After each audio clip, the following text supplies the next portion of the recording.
the formation channel. So like I showed the fact sheet of the GW150914 event, it had plenty of information about the source, but there was no information or fact about how this binary is formed. How did such heavy black holes came into being? So LIGO is very much interested in knowing how such compact binaries form. And to answer such a question, the eccentricity of the binary orbit when they are spiraling towards each other is a very crucial parameter to ascertain how these black hole binaries came into being. There were several studies which tried to constrain the eccentricity of the already detected binary systems, and they found their orbits to be almost circular when they entered the gravitational wave frequency band. Uh, so here I show what are the type of formation channels which could lead to a binary black hole. So the first one consists of an isolated evolution of a binary consisting of two main sequence stars. These two stars will evolve as a binary away from the center of the galaxy, and by the time they are seen by LIGO, the orbital eccentricity would have been dropped to very low values, which is almost negligible when it enters the LIGO band. There is another way of forming such binary black holes. It is in the dense stellar environments like the globular clusters, open star clusters, and the nuclei of galaxies, where a lot of stars occur in close vicinity. There could be dynamical captures where binary black holes or black hole neutron stars could be formed with very high eccentricities. And such sources are expected to exhibit moderate to high eccentricities at the when they enter the LIGO band, like 0.1 to 0.6. There's another mechanism. This is not a formation mechanism for black hole binary, but this is a mechanism which also occurs in dense stellar environments. And this mechanism basically gives rise to eccentricity in the orbit of merging binaries. So you could start with a binary which was almost circular, but a presence of a third star could induce eccentricity in this binary through the Kozai-Lidov mechanism. Now, to distinguish between all these two kind of isolated and dynamical formation channels for the black hole binaries, one has to accurately extract the orbital eccentricity to distinguish between two formation channels. So currently, LIGO scientific collaboration requires accurate models for in-spiral merger ring down for binaries which are inspiraling along eccentric orbits. And this is basically because of the match filtering based gravitational wave searches and the subsequent data analysis required. So in this technique of match filtering, a theoretically modeled gravitational waveform, which we usually call as a template, is cross correlated with the noisy detector output. And if the model is a good approximation for the actual signal present in the noise, the detector output, we are going to see a very high signal to noise ratio confirming the detection, and then that model can be used to do further data analysis with it. And for this purpose of match filtering, it is specifically required to have analytic waveforms, and that too in the frequency domain, because they simplify this entire data analysis technique based on match filtering. So here on this slide, I am showing two waveforms. One, the black one behind, is coming from a circular binary where the two compact objects in spiral on binaries which are circular, on orbits which are circular. And in red is shown a complete IMR waveform for binary which is spiraling along eccentric orbit with moderate eccentricity like 0.5, moderately high eccentricity like 0.5. We have a question. Is there a question? Just a moment. Hi, so Hello. Max here has a question. Go ahead, Max. Hi, CHT, can you hear me? Yeah, I can hear you. Okay, my question is regarding the previous slide, maybe. How can you distinguish between an event of 3 bodies and 2 bodies? Oh, you're talking about this slide? Yes, I saw in the last bullet that you talk about triple star system. But how do I know, just from looking at the signal that you showed one slide forward, that it's a 2-body situation, not more than 2 bodies? Yes, actually there are works being done. I'll listen now. Yeah, so there are works being done where the effect of the third body on the emitted gravitational wave is being studied. So there are people who are trying to decipher if there is a presence of third body from the seen gravitational wave signal. So that should help us to distinguish if this happened in a triple star system or it was just a binary which merged with some eccentricity. Does that answer your question? For now. Okay. Okay, so I'll move on. So here I was showing the complete in-spiral merger ring down waveforms for a circular binary, and the red one corresponded to a binary which had eccentricity like 0.5. These waveforms were modeled using numerical relativity simulations. So basically what we are aiming to develop is a complete in-spiral merger ring down, such a complete IMR waveform, but analytic and in frequency domain. And in this thesis, we provide inputs to construct such eccentric IMR templates for compact binaries which are on eccentric orbits, and we further probe its data analysis implication. And as the inputs, we have provided analytic and frequency domain or the Fourier domain in spiral templates for these binaries. So the in spiral part, we have basically modeled the initial part, which can then be clubbed with merger and ring down. So, but now I'll move into my individual efforts. But before that, let's get some basics about how to construct an in-spiral frequency domain waveform. So from henceforth, I'll be referring to the frequency domain waveform with h tilde of f. So to construct such an in-spiral waveform, we begin by looking at the gravitational wave detector response function or the detector strain in time domain. This will be a certain combination of the two time-dependent polarizations of the gravitational wave, the plus and the cross polarization, clubbed with the antenna patterns of the two detectors, f plus and f cross, which depends on certain angles which take care of the orientation of detector with respect to the source. Now, to model these H plus and H cross, one for the in-spiral part of the signal, one has to use the post-Newtonian approximation in general relativity. So the zeroth order corrections to general relativity will give you the Newtonian gravity, and an NPN correction based on post-Newtonian theory will add general relativistic corrections to the Newtonian gravity in power of V by C whole square. So an NPN correction will correspond to a term that will come with V by C whole raised to the power 2n. Now this can be rewritten as Gm by R C square whole raised to the power n, where this m, v, and r denote the total mass, the orbital velocity, and the orbital separation of the binary, and x denotes the p expansion parameter. So it is very clear, since this is kind of a power series expansion in v by c whole square, so post-Newtonian approximation is only valid when the source involves weak field and slow motion, which is possible in the in-spiral phase. So for example, let us look at a detector response function for gravitational waves from compact objects which are inspiraling on circular orbits. It will look something like this. So this phi over here denotes the orbital phase of the binary, and phi dot is the temporal evolution of this orbital phase, or the frequency of the binary, orbital frequency of the binary. So yes, is there any other question? Hello?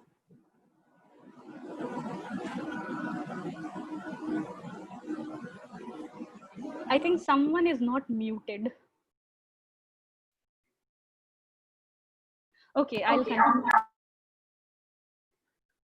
Sorry, go on. Yeah.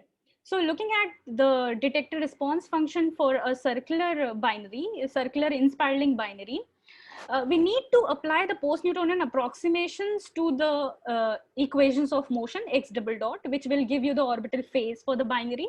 Then one has to apply Pn approximations on the two polarization H plus and H cross, which go into obtaining this detector response function.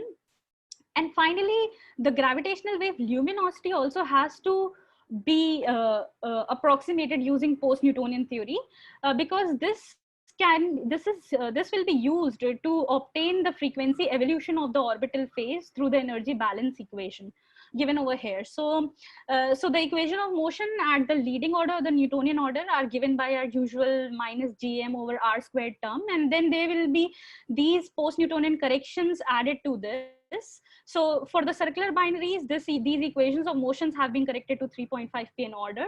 Similarly, the luminosity in the gravitational wave first occurs at an absolute 2.5 pn order. But this is the leading term, so we will refer to it as the Newtonian term or the quadrupolar term. And then the subsequent pn corrections to this are given in this fashion. And again, for the circular binaries, this has been done up to 3.5 pn. And the two polarizations also are corrected up to 3 pn. And the leading term in this first occurs at absolute 2 pn. So all these PN accurate inputs which were required for constructing our eccentric in-spiral templates have already been provided in previous works, and we have not obtained this in this thesis.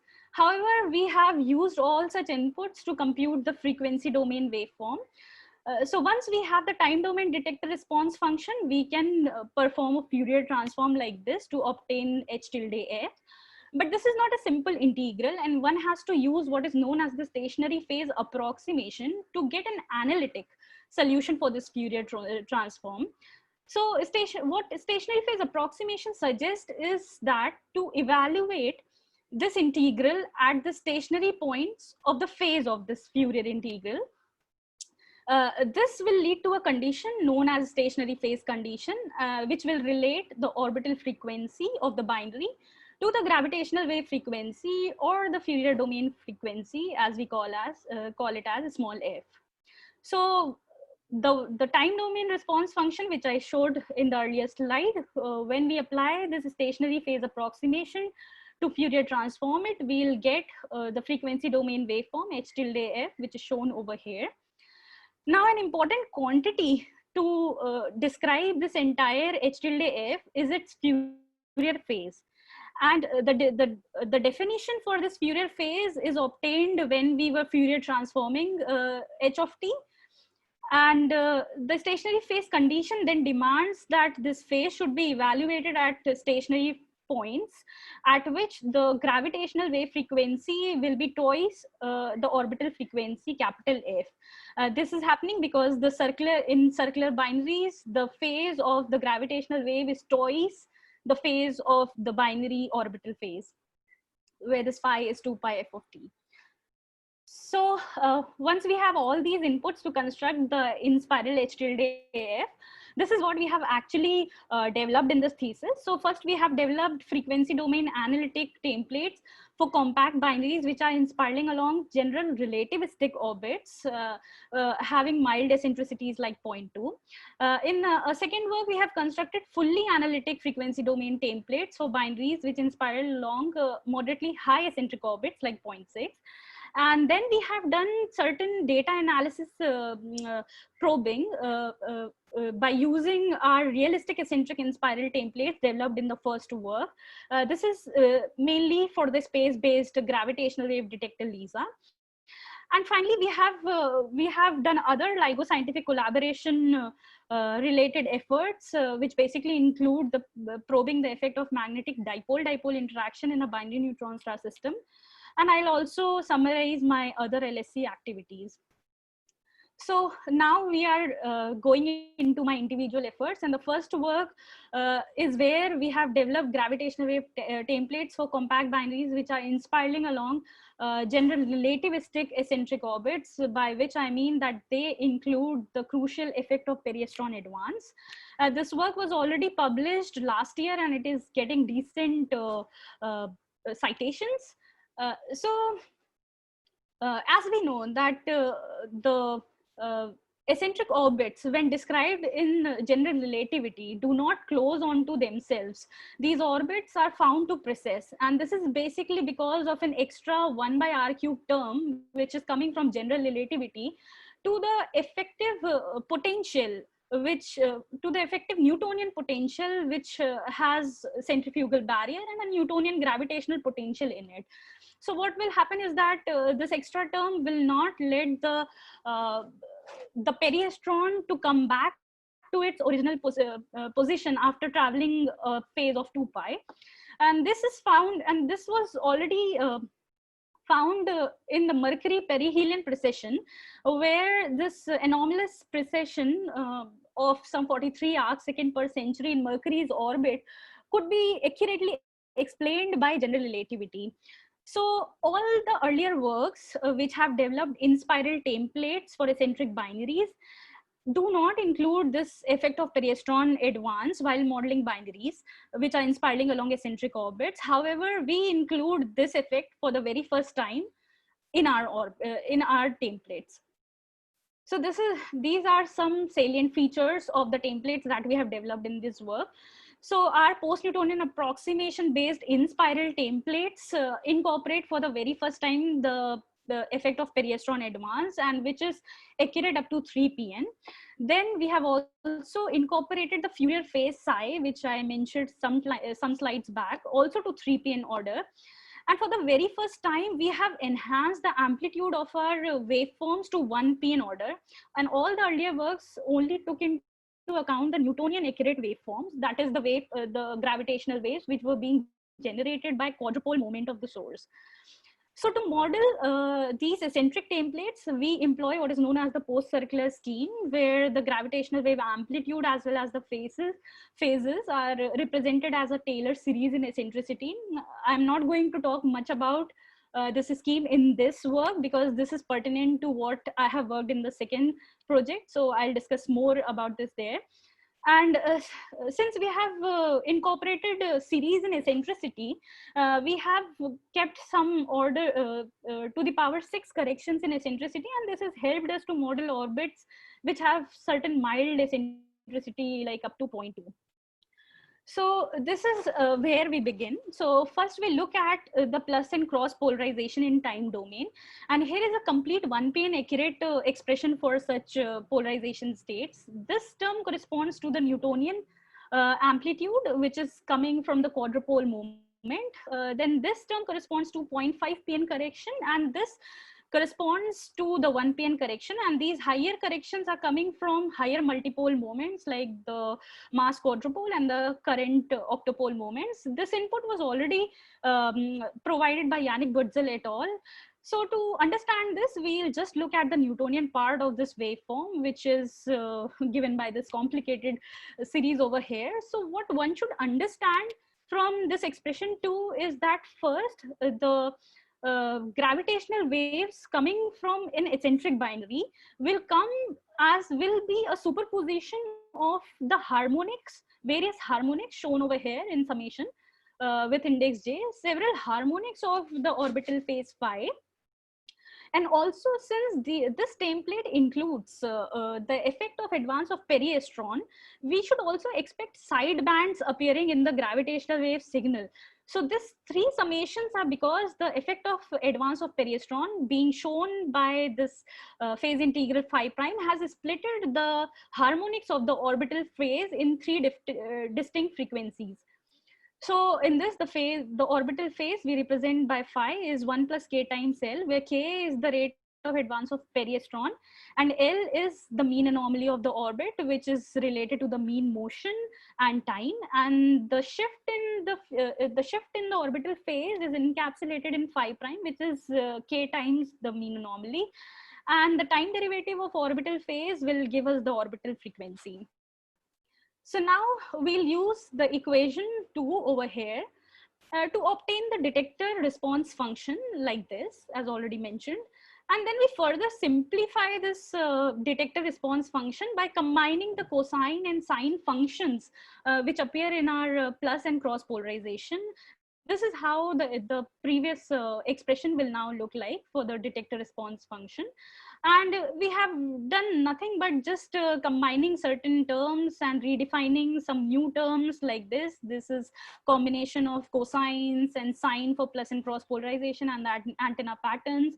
Now these coefficient of cosine and sine which appeared in the two polarization states are basically functions of eccentricity. They are basically a power series in eccentricity because they are based on post-circular scheme. And they also depend on certain angles which define orientation of binary with respect to the line of sight. Now we combine them further to define this amplitude alpha and this phase, extra phase in these cosine terms. Once we do this, we apply the stationary phase approximation to obtain its Fourier transform H tilde f, and this is what the expression is going to look like. Again, we have three summations corresponding to three different frequency splits coming from effect Perry-Stron advance. And the Fourier amplitudes appearing over here, psi j's, are basically obtained by using post-Newtonian accurate frequency evolution of the binary, and it will have certain expression like this, where j signifies the harmonic index, plus minus n represents the amount of shift being caused by advance of Perry-Stron, and p overhead p is the superscript p is basically signifying the order of pn correction in the amplitude that we are looking at. So the complete description for Fourier amplitude will require how the eccentricity is evolving with frequency. And also another crucial input to describe this waveform is the Fourier phases appearing over here. So let us see how we compute these Fourier phases for the case of Perry-Stron advance. So this is the kind of integral which has to be evaluated, where this tau is defined as ratio of the orbital frequency to the temporal evolution of the orbital frequency. And then the stationary phase condition demands that this integral, which we'll get as a function of orbital frequency capital F, should be replaced by gravitational wave frequency given like this. So the gravitational wave frequency will not occur at an integral multiple of the orbital frequency. Instead, they will be shifted by this amount, where this k63 is some 3pn accurate expression for this term appearing in the Fourier phases. And we have kept some sixth order corrections in eccentricity. So just to contrast it with the previous works where the effect of Perry-Stron advance was not included, we had some simple form for this Fourier phase, and one has to compute these two integrals differently to come up with the Fourier phase which has k effect in it.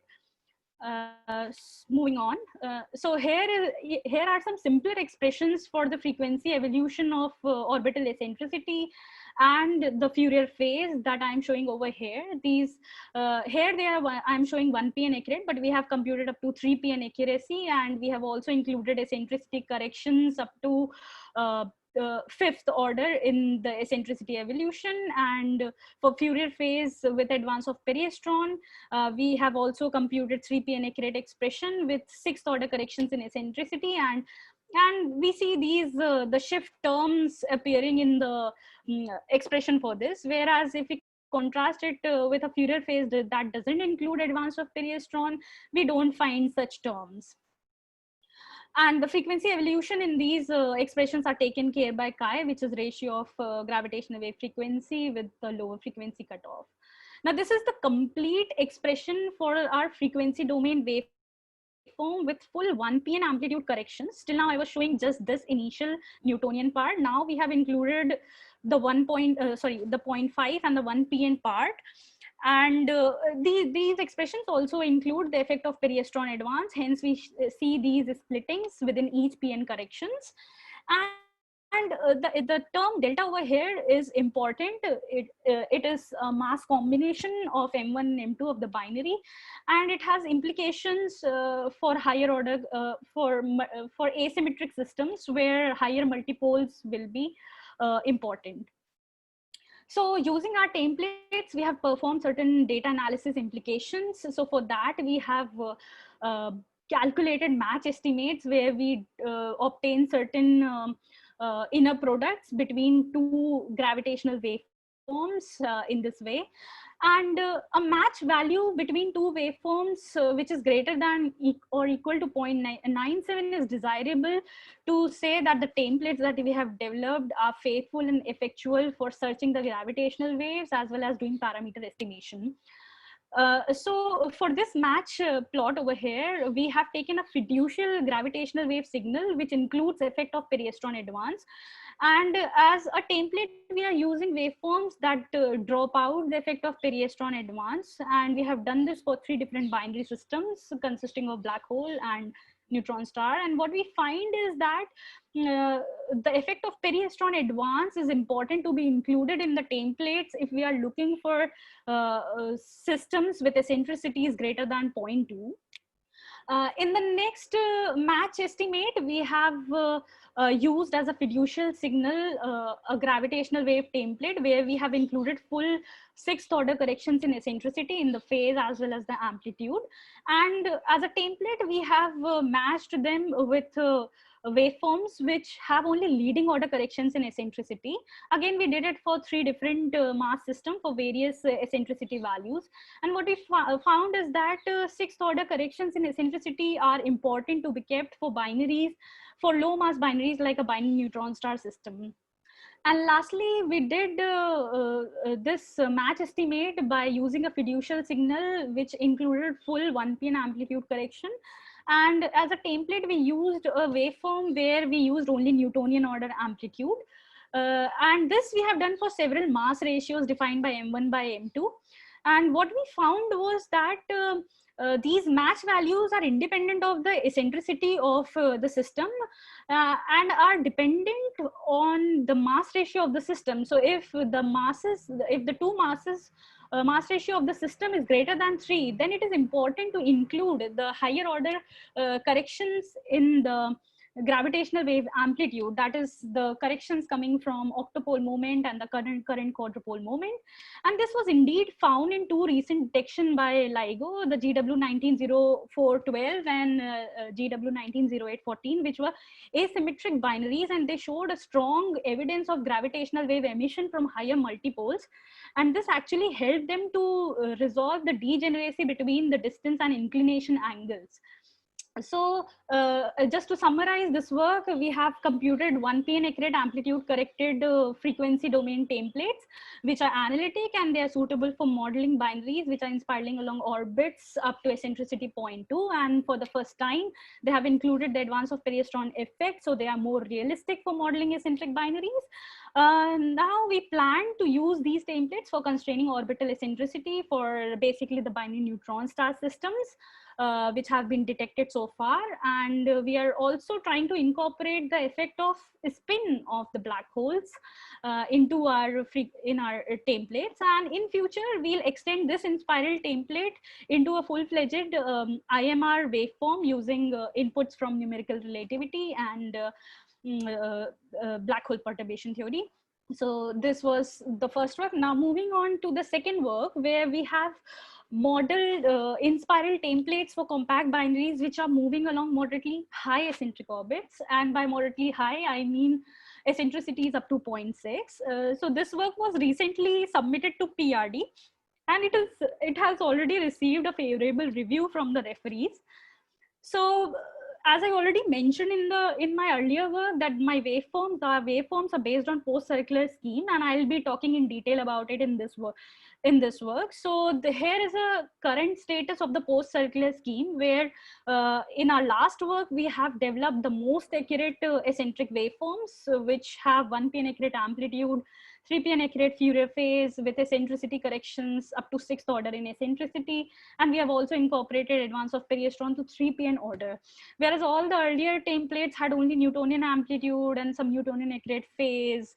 Someone improved them to 2pn, then the other work improved to 3pn, but we are the most accurate the inspiral templates. But recently, during the time of a work, there was another work by Blake Moore et al.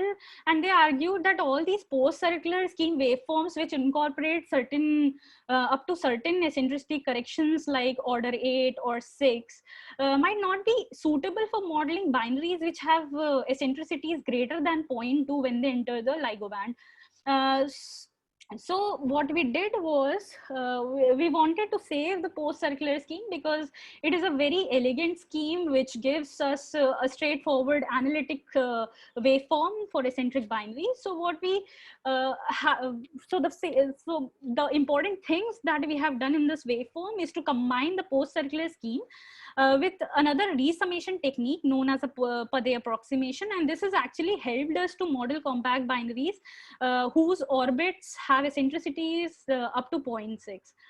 And the main thing about our waveform is that it is fully analytic, so it will be very suitable for doing match filtering and the data analysis which follows. And our waveforms till now are 1 pn accurate, and we define the frequency evolution of eccentricity and the phase up to 1 pn order. Again, they are in spiral, so they are based on post-Newtonian approximation.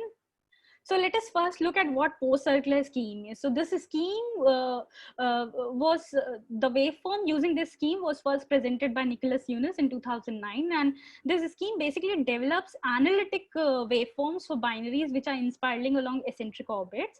So what one does is to expand the relevant quantities like the amplitudes and the phases in the small eccentricity limit when E is much less than 1. So here is a general frequency domain template. There is no advance of periastron or anything, just a Newtonian amplitude and a phase.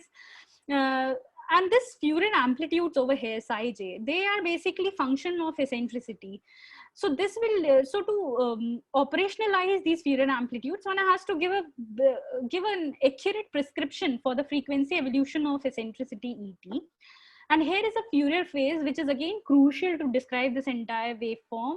And one has to describe Fourier phase as accurate as possible in Pn expansion parameter x, as well as eccentricity corrections E naught for the purpose of data analysis. So this is what exactly we aim to do in this work. We try to obtain as accurate as possible ET of f and psi j descriptions for moderately high eccentric binaries. So let us first look at how these two expressions are obtained how these Newtonian accurate expressions are obtained using the post-circular scheme. So one begins by looking at the temporal evolution of the orbital frequency given by capital F and the orbital eccentricity represented by ET. Now these two coupled differential equations are solved to obtain an expression for orbital frequency as a function of eccentricity and certain initial values of eccentricity and orbital frequency. We obtain this kind of expression in 1. Now this expression is valid for all eccentricity because it is exact in E naught and ET.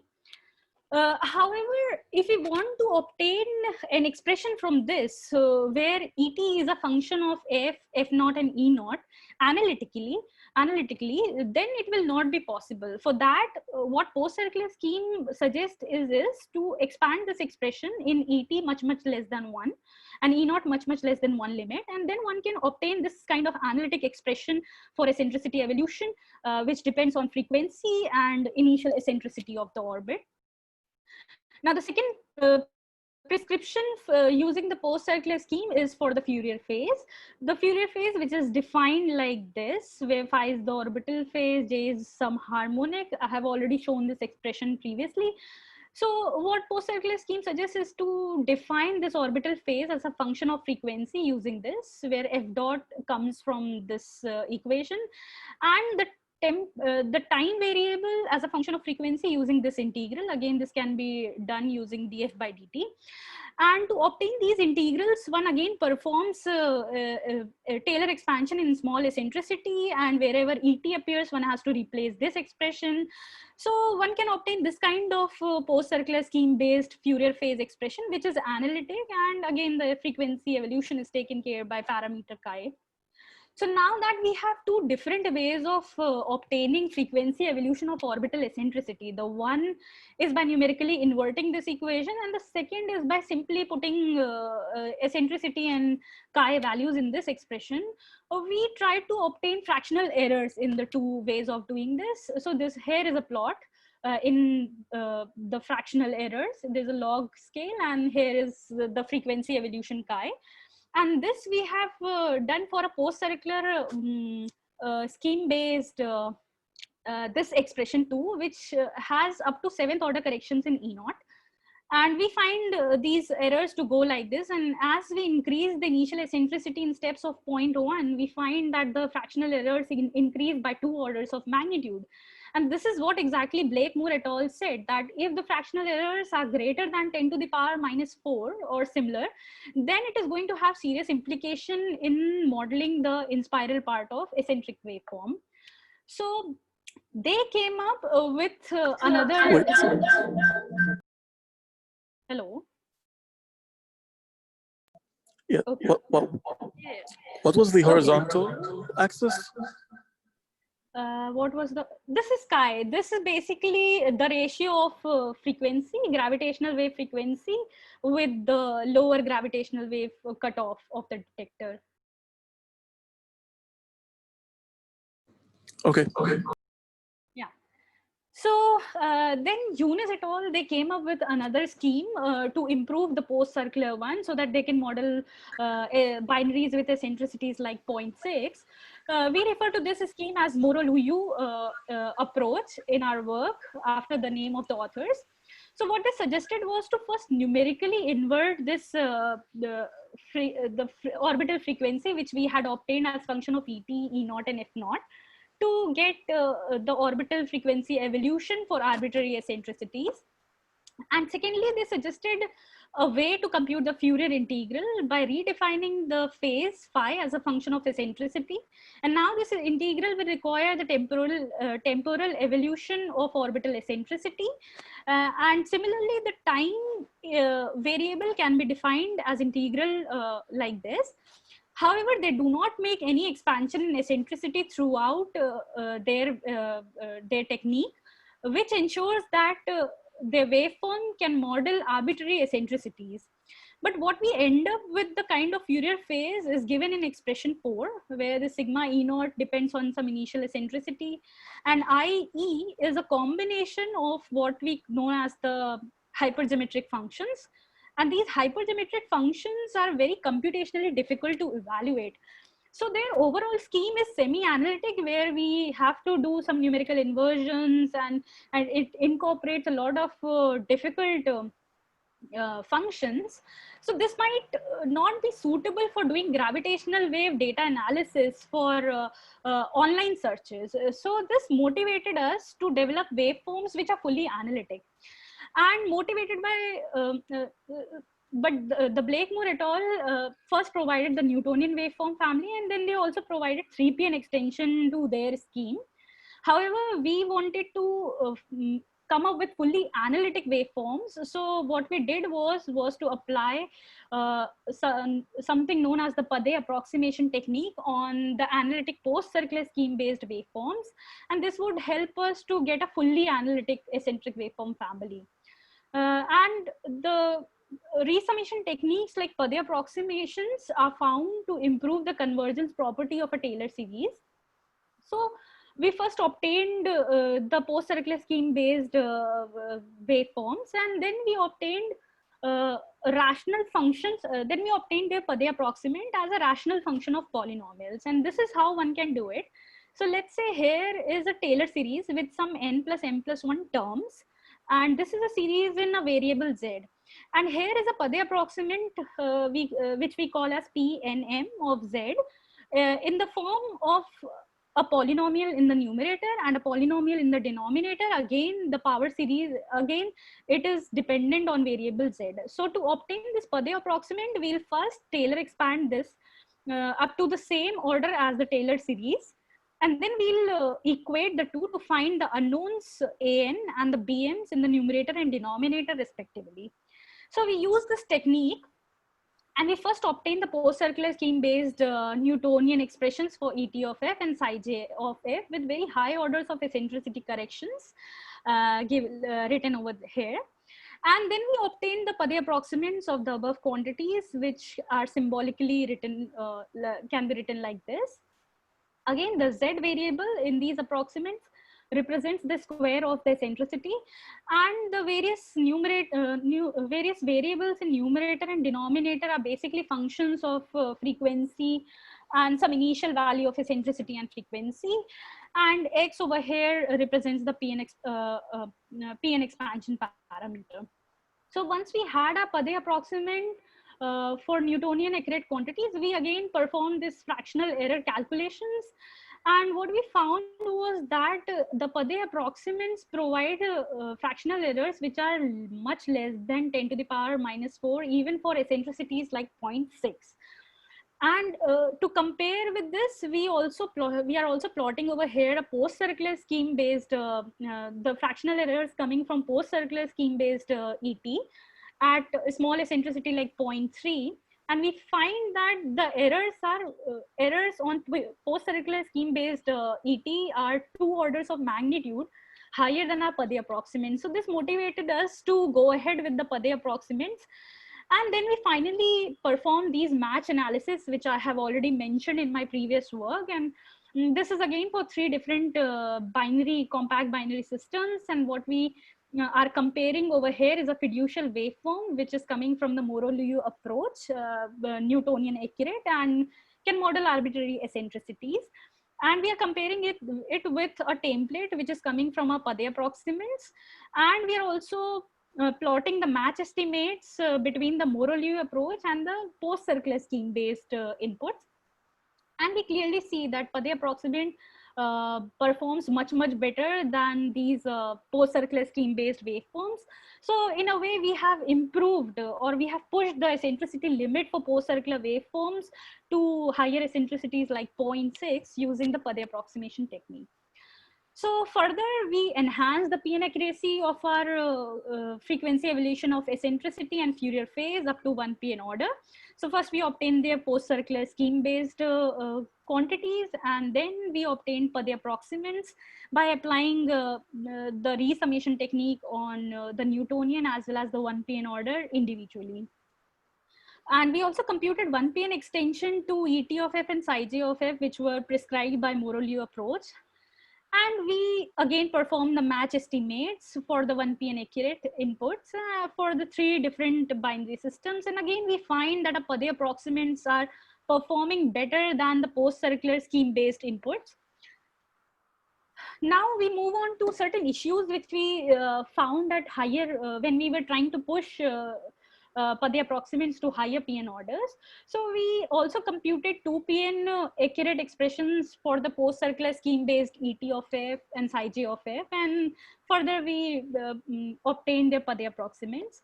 However, we were not able to obtain 2 Pn extension of the Moreau-Liu approach to benchmark our waveform. This is because we lacked certain inputs at 1.5 Pn. However, here I'm plotting the fractional errors that we have obtained at 1 Pn, because we already had computed all the benchmarking waveform and our Padé approximant PC scheme-based quantities using 1 Pn. And for 2 Pn, we have used certain numerical approximations to obtain a 2 Pn accurate evolution for eccentricity, which is valid for arbitrary high eccentricities, at least up to 0.6. And we plot this as a function of the post-Newtonian parameter over here, because this is the usual frequency dependent term.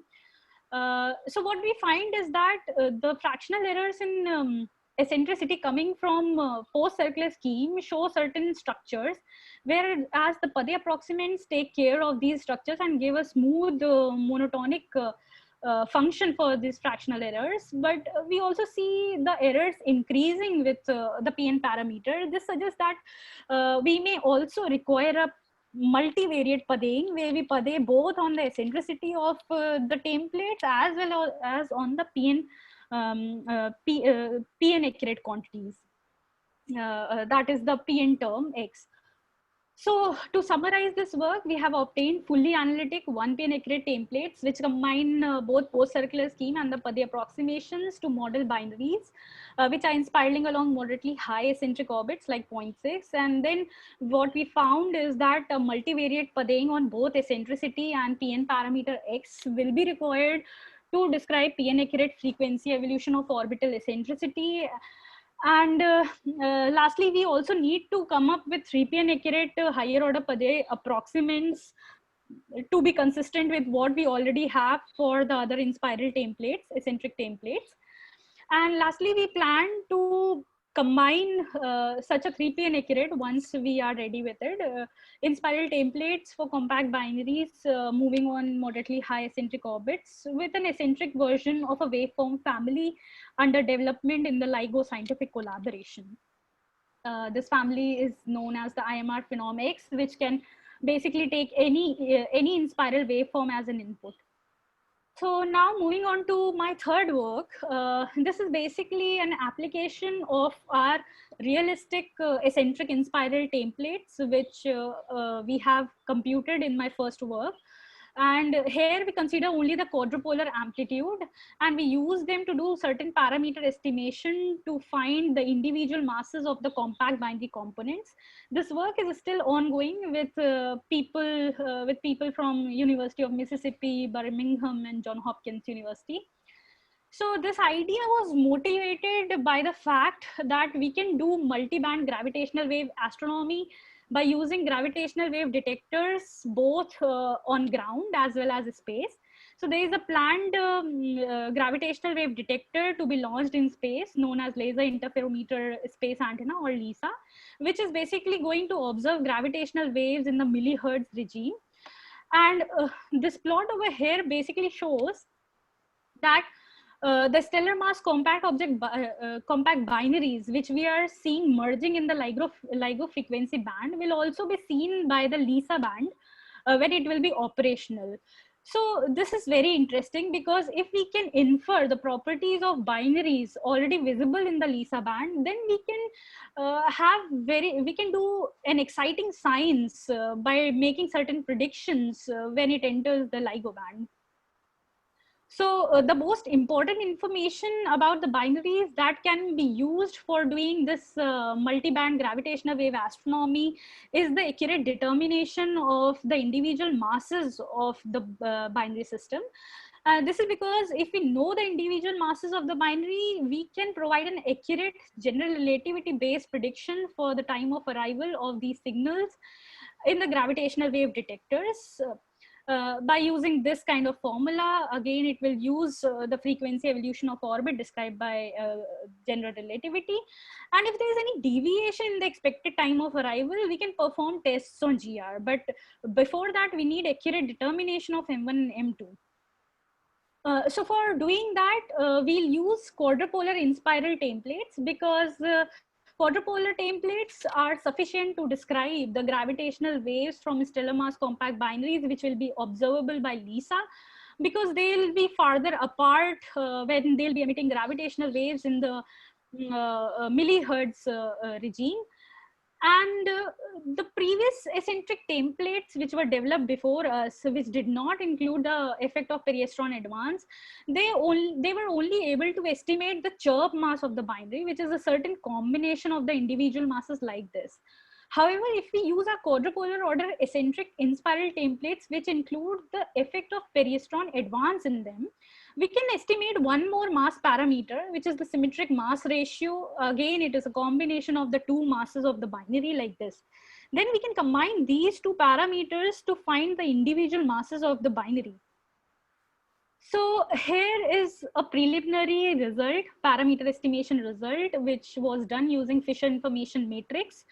So here are the values of certain source parameters that we have considered, and these are the statistical errors that we have obtained. And there are we estimate errors on eccentricity, the symmetric mass ratio, chirp mass, as well as the distance to the binary. However, we see certain angles appearing over here for parameter estimation, and this is because of this complicated geometry which the LISA detector is going to follow, and these various angles take care of this geometry. So finally, what we are doing is that we have estimated errors on the chirp mass and the symmetric mass ratio, and we can combine them to finally find the constraints on the individual masses of the binary, and currently we are probing its implications.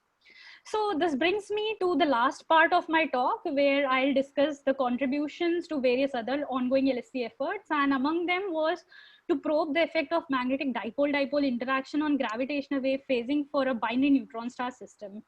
So here is the idea. So the first binary neutron star merger was seen on 17th of August 2017. And since then, there was one more merger of binary neutron star system seen by LIGO in the third observing run. But is there any way through which we can substantiate that this is indeed a binary neutron star which has merged, or it could be some neutron star which is falling in some low mass black hole? So for this, we utilize our knowledge of astrophysics, that neutron stars have high magnetic fields. So they can, and they're also spinning. So this is a cartoon of this of a neutron star where it is spinning along this axis and has magnetic fields going out.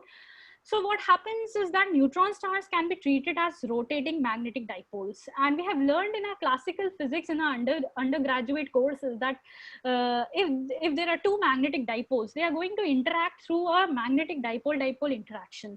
So if we have two neutron stars in a binary, they are going to interact through this interaction, and this is going to change their in-spiral dynamics. And this is going to leave an imprint in the in-spiral waveform that we are going to detect in LIGO. So quickly we'll see how this magnetic dipole-dipole interaction in a binary neutron star system takes place. So one begins by looking at the Lagrangian of a binary neutron star system with masses m1, m2 and magnetic dipole moments mu1, mu2. The total Lagrangian can be written like this. This is the kinetic energy term, the gravitational potential energy, and there is an additional term coming from this interaction. And this interaction term is basically a dot product between the magnetic moment of a neutron star and the magnetic field created at its location because of another neutron star. Now, since we have a modified Lagrangian for the system, this is going to also modify the equations of motion for the system, which we obtain from the Euler-Lagrange equations. Moreover, since the neutron stars, which are acting like magnetic dipoles, are also moving on orbit, so they are also going to emit electromagnetic radiation. Moreover, since the orbital equations are changing, the amount of gravitational wave energy emitted through the quadrupole moment is also going to change. So overall, there will be a change in the total energy of the system as well as the emitted energy of the system. And this entire cumulative thing is going to appear in the orbital frequency evolution of the binary neutron star system given by omega dot at the second post-Newtonian order. So what we did was to obtain this contribution to the Fourier phase of gravitational waveform under consideration. We consider two neutron star systems which are moving on circular orbits. There is no eccentricity over here. And we incorporated this sigma magnetic term coming from the magnetic dipole-dipole interaction in the Fourier phase over here. Now, here we show the expression for the sigma magnetic term, which appears at 2pn order. It depends on certain constants, and it takes care of the magnetic fields of the star and the radius of the star and the moments and certain mass ratios. And for the current analysis, we considered a stable configuration of the system where the two dipoles are anti-aligned and one is aligned with the orbital angular momentum, and consequently the other will be anti-aligned with the orbital angular momentum. So finally, we obtained this contribution to the Fourier phase, and then we are showing here some distinguishability check to see at what magnetic fields of the neutron stars will this effect of magnetic dipole-dipole interaction become visible. So we compare it using two different types of waveforms. The Taylor F2 tides is basically an in-spiral waveform, and IMR phenom PV2 NR tidal is a full in-spiral merger ring down waveform for a binary neutron star system. So for computing the match, again, we have considered a fiducial waveform. In the fiducial waveform shown in the green curve, we consider just the Taylor F2 tides with the magnetic dipole interaction turned on. And for the templates, we use Taylor F2 tides waveform without the interaction. And we find that it is that this effect becomes distinguishable from the noise in the detector only at very high magnetic fields like 10 to the power 12 Tesla, which is like 10 to the power 16 Gauss. Similarly, we did the same match estimates for the full IMR waveform for a binary neutron star system by turning on and off the magnetic dipole interaction, and we found the same results. This means that this effect, magnetic dipole-dipole interaction effect, is only going to change the phasing of the system if the binary neutron stars have very, very high magnetic field, which has been observable in magnetars, but it was only up to 10 to the power 16 Gauss. But here we need something more.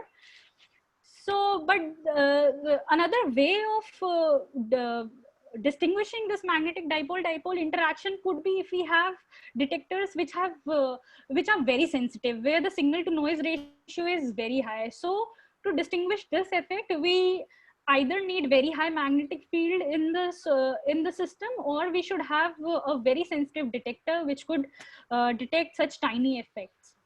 We also performed again a Fisher information matrix based parameter estimation for the first binary neutron star merger GW170817. Here are the specific values of the source parameter that we used: the Chirp mass, the symmetric mass ratio, and some spin combination, and the signal to noise ratio we used was 32.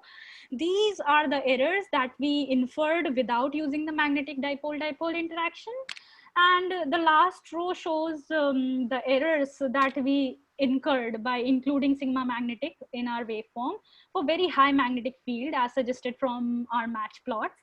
And we found that at such high magnetic fields, there is some deviation in estimation of the two important mass parameters, the Chirp mass and the symmetric mass ratio, and this would need further analysis.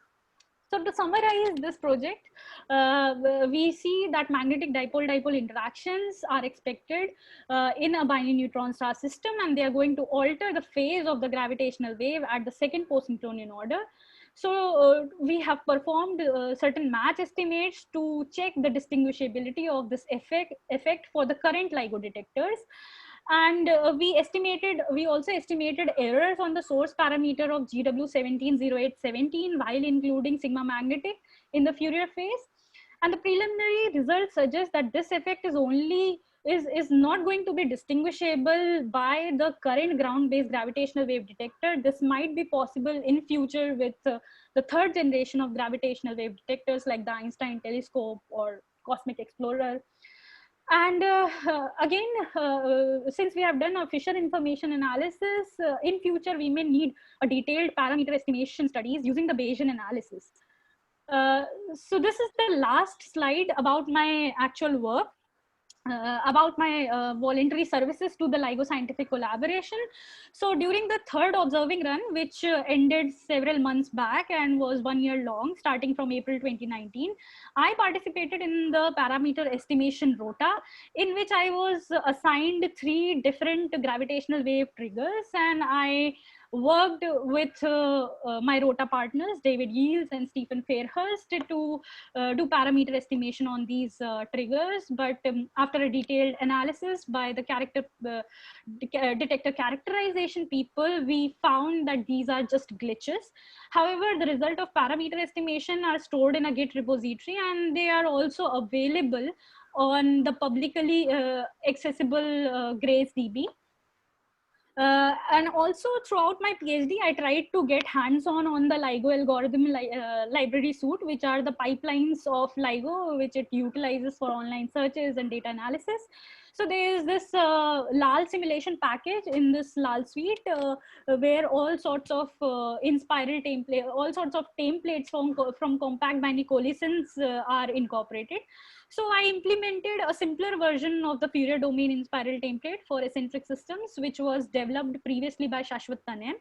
However, I am going to replace it with the more complicated in spiral template that we have developed in our first work, which includes effect of periastron advance as well as amplitude corrections. And further, we'll stitch it with the merger and the ring down part to get a complete IMR waveform for eccentric binaries with mild eccentricities. Okay, so finally, to summarize this thesis, we have provided inputs which will be useful to construct eccentric IMR templates. Firstly, we provide frequency domain templates for compact binaries, which are inspiring along general relativistic orbits with eccentricities up to 0.2. In second work, we provided fully analytic frequency domain waveforms for binaries inspiring along moderately high eccentric orbits like 0.6. And in the third work, we have probed the data analysis implication of our realistic eccentric templates, which were developed in our first work using the space-based detector LISA. And finally, in this talk, I have summarized my other contributions to the LIGO scientific collaboration, like probing the effect of magnetic dipole-dipole interaction in BNS system, and my other voluntary activities. Thank you for listening to me. Now I can answer if there are any questions. Thank you. Thank you. Can you hear us clapping? Yeah. Thank you so much. Okay. Yeah. So we'll take questions. Yeah, sure. So first, any student questions? By the way, Srishti, you spoke for 1 hour, 15 minutes. So Okay. if you want to rest the time for your presentation on Friday, then that's the amount of time it took. Okay. I would have probably trimmed down the beginning part of the introduction to gravitational waves. The students might disagree. That might have been the part that they followed the best. But it was 1 hour, 50 minutes, so it was a bit long. Okay, so you're suggesting that the introduction part was a bit lengthy? For me, but you know, I've been in the field for a while. I think you had about maybe 10 or 12 slides before you actually got to eccentric binaries. Yes. So again, 18 slides. The students agree or disagree with it? Students agree. Okay. So my first question is about the magnetic coupling. Is the effect that you measure from the magnetic dipole-dipole interaction, is that an energy effect, a radiation effect, or is it because the magnetic interaction is 1 over r cubed? Is it actually a precession effect? So basically, this term over here is going to enter into the energy of the system, which is going to describe the orbital motion. So when you describe the quadrupole moment from a source, you take into account the radial separation and the orbital phase, which is going to be deviated by this interaction term. And as a result, the energy flux, which you obtain by taking time derivatives of the quadrupole moment, that is going to change.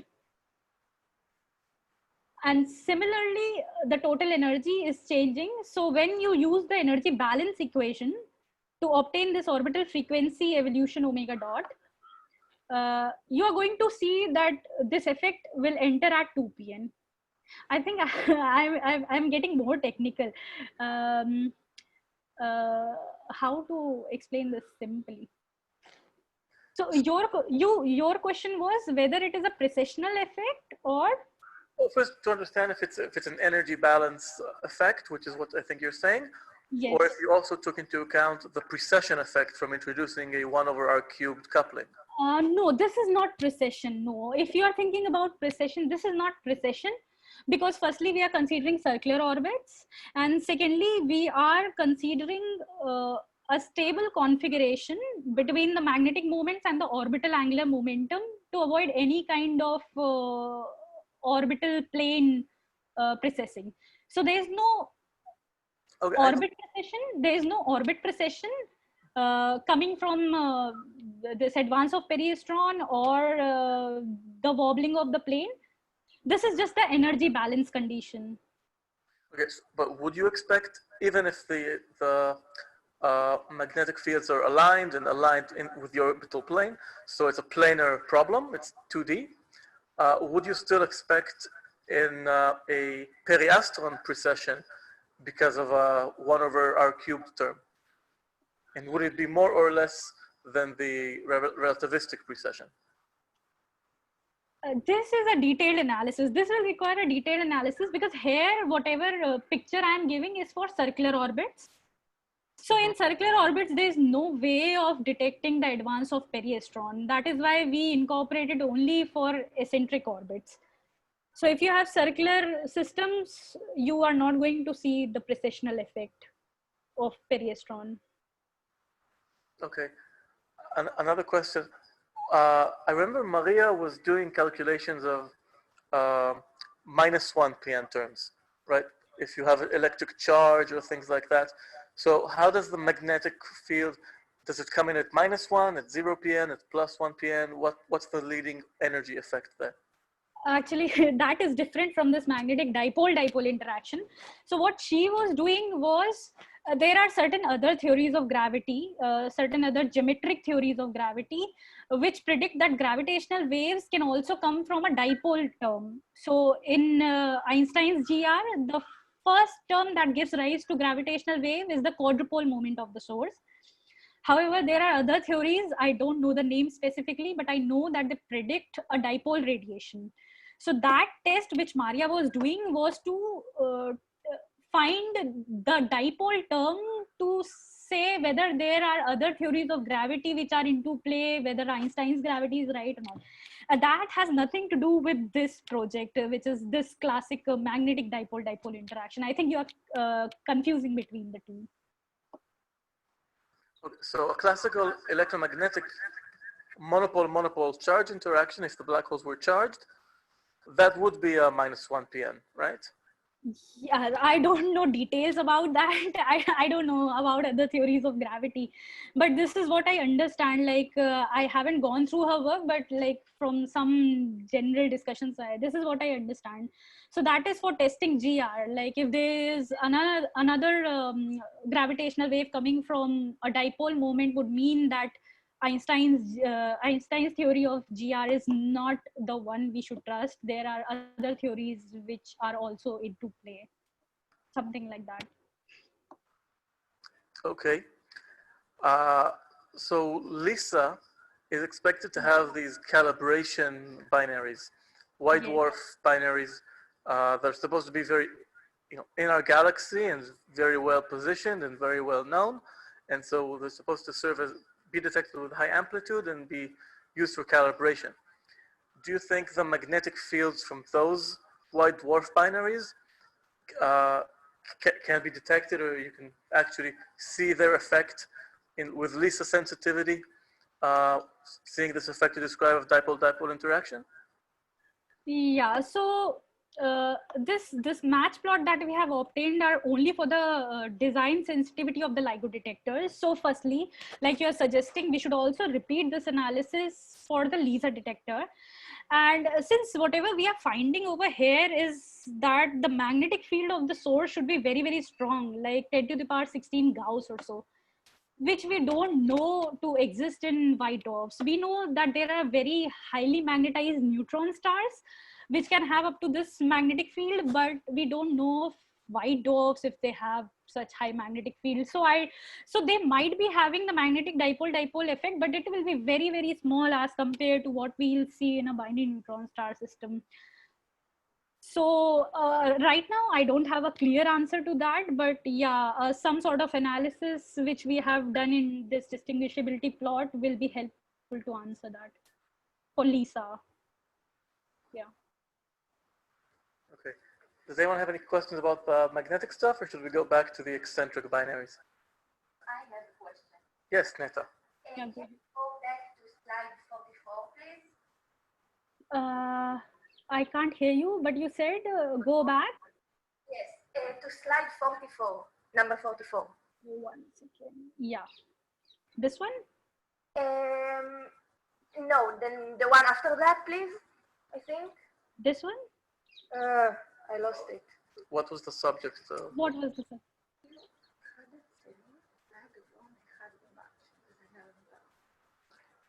What is one of these? No, I think it was 44 or 43. What was the main thing being discussed in that slide? Okay, it was a graph when the y-axis was about a match. and the match was greater than 1. No, actually, it's not greater than 1. I know you're talking about this. This is not greater than 1. This is definitely slightly greater than the earlier 2 points, but it nowhere crosses 1. It cannot, because the matches are computed by normalizing. So Yeah. Okay, sorry, I thought it was greater than 1 and wanted to ask. not greater. No, but good that you noticed this. Okay. Thank you. So Yeah. why does it actually go up at high eccentricity, the middle one? Because all of the plots, they go down with the increasing eccentricity. Yeah, that could be because if we have higher eccentricity, the evolution will be faster. That would give a better match. But I don't have a clear answer for this, because we actually didn't care, because if it's below 1, it's not a red signal for us. Wait, if it's below 1, you said that if it's below 0.97, it's a problem. Yes, no. I mean, for the modeling purposes, we want a match greater than 0.97, but like a match value should always be less than 1. Should always be less than 1 or equal to 1 if you're matching the two same waveforms. So here, this value is definitely less than 1. So we don't care about that. I mean, it is slightly, I mean, this could be some computational rounding off thing, because if it's like 0.9999 or some 0.9998, it could like round off to the same thing. But I don't think this is any physical effect, which... Okay. It looks from your plots that the results might actually even be better than what you stated. Like for the 10-10 system, it looks like you can continue maybe all the way to eccentricity of 0.9. Even for the BNS below, you can go probably to 0.7 eccentricity. Yes. This is a good point that you have raised. But we have deliberately limited our attention to 0.6 only, because these are all analytic waveforms which depend on certain analytic series which describe the orbital eccentricity. And there is something called a Laplace limit, which says that those series can only converge up to an eccentricity limit of 0.6. So like Gopu, who has advised me, he already knew about that Laplace limit, and he has always asked me to restrict for all the calculations, because that limit has to be tested for the higher PN corrections which go into the orbital dynamics. First has to be checked for those inputs that we use, and then we can do anything about our waveform. So we have deliberately limited to this 0.6 limit, but yeah, for BBH system, we could have gone higher. And actually, I also have number for 0.7 eccentricity, and it was still close to 1. But we have kept ourselves within 0.6 limit, and all this can be analyzed in future studies. By the way, did you compare these to numerical relativity simulations as well? How high do they go in eccentricity? No. I haven't. I have only been restricted to in-spiral waveforms and eccentric binaries. I haven't done it for numerical simulations yet. So once we have these in-spiral templates implemented in LIGO, then we can easily match them with the numerical simulations which already exist there. Well, you don't necessarily need an implementation in LIGO. You have the data for the micro simulations available online. Yeah, SXS. So how can I forget? Yeah, but I never use that. No, I know that there is there, but I have never used that. Okay. Anyone else? Anything you didn't understand maybe during the talk and want to ask more questions about?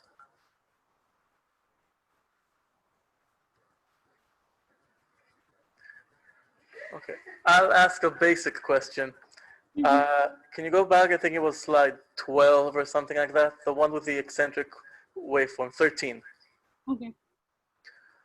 So for the black circular system, we see that the frequency is basically monotonous. It increases and it's very smooth. For the red curve with eccentricity, we have modulation. And we have these short periods and long periods, and the frequency maybe goes up and goes down. So how does that figure in when you, in the end, in the stationary phase approximation, you calculate the f of t or some single frequency? will we have multiple peaks in the h tilde f? Will we have some different evolution? Will we have to make modifications in the stationary phase approximation? How does this modulation figure in when you're discussing a non-monotonous frequency evolution? Okay, yeah. So first thing, that it is very simple to visualize the gravitational waves in time domain.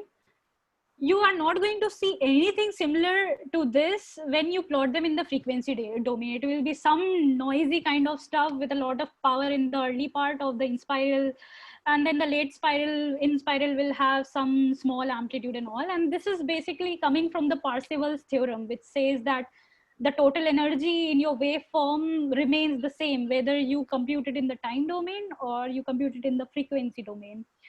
So, but the important point that the frequency domain waveform should take care is to incorporate 3 different time scales.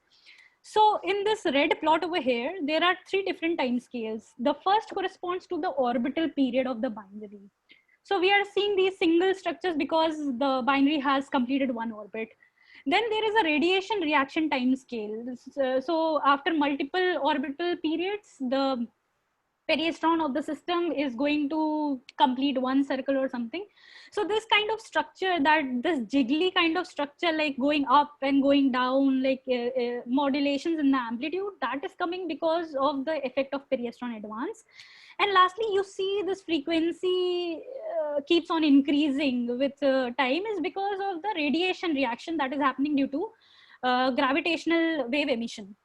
So these are the 3 time scales which you have to incorporate in your waveform in the frequency domain itself.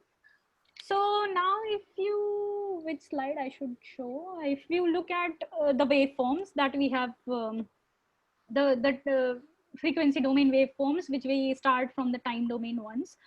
So they already take care of the orbital phase from phi. They also take care of the frequency shifts, the shift in the phase coming from phi prime. And the radiation reaction is also encapsulated in the frequency evolution of the orbital eccentricity and the frequency evolution of the orbit itself. So all these 3 time scales which are there in the time domain waveform are just simply going to translate in the frequency domain waveform when you do this Fourier transform. And as per the stationary phase condition you are talking about, it will differ from the waveforms which do not incorporate the effect of periastron advance, because they will ask you to compute the waveforms at a frequency which is given like this, which is a shift of the gravitation, which is shifted from the harmonic of the orbital frequency by this much amount. So if you look at the frequency domain waveform with all these effects, you're not going to make any sense from them.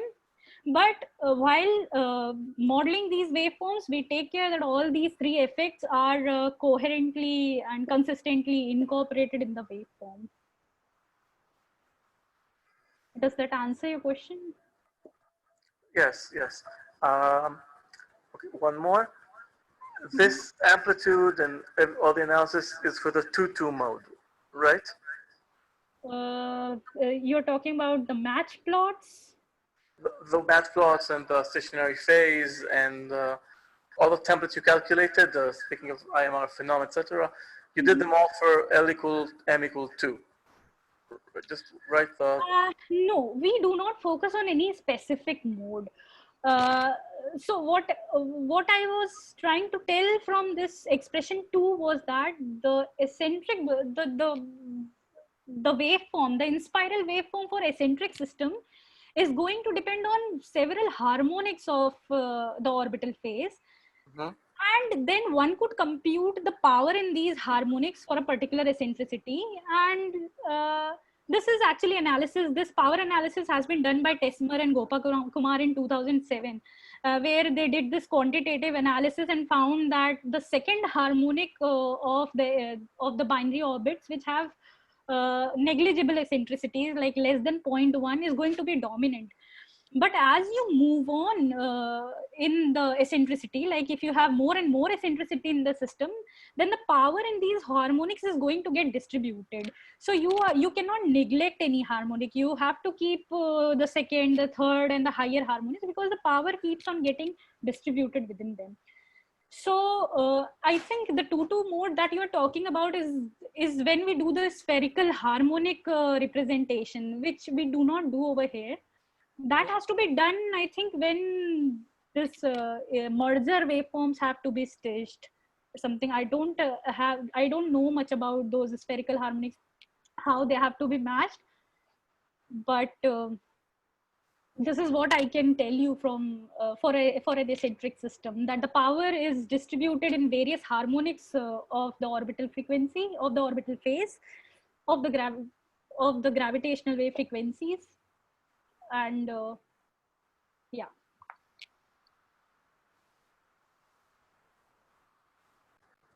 Okay. Yeah, any more questions? Any other questions?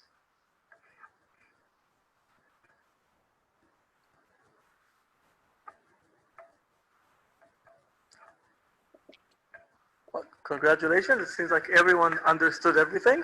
No. No, I mean, I was expecting a lot, like people should have asked why are these waveforms, but maybe people didn't pay attention. Why are these waveforms shifted and inverted? Why do you expect a binary black hole and not a BNS system, or to give rise to the signal? Some more tiny things. But anyways, Well, you can never know what people will ask. okay. Yeah, but anyway, it finished within 2 hours, so I'm happy. So Okay, great. Thank you very much for presenting to us, and especially in this remote format. yeah, no, thanks to you for organizing this meeting, and especially at lunch hours in Israel. I think people miss their food to sit and listen to this talk. I'm so sorry. Maybe that's why there are so few questions. Okay, they are hungry. Thank you very much. Good luck on Friday with your presentation. Yeah. And we'll be glad to talk about arrangements for your eventual visit. Okay. Yeah. Thank you so much. Thank you, everyone. Have a nice day. Bye-bye. I'll stop sharing this screen.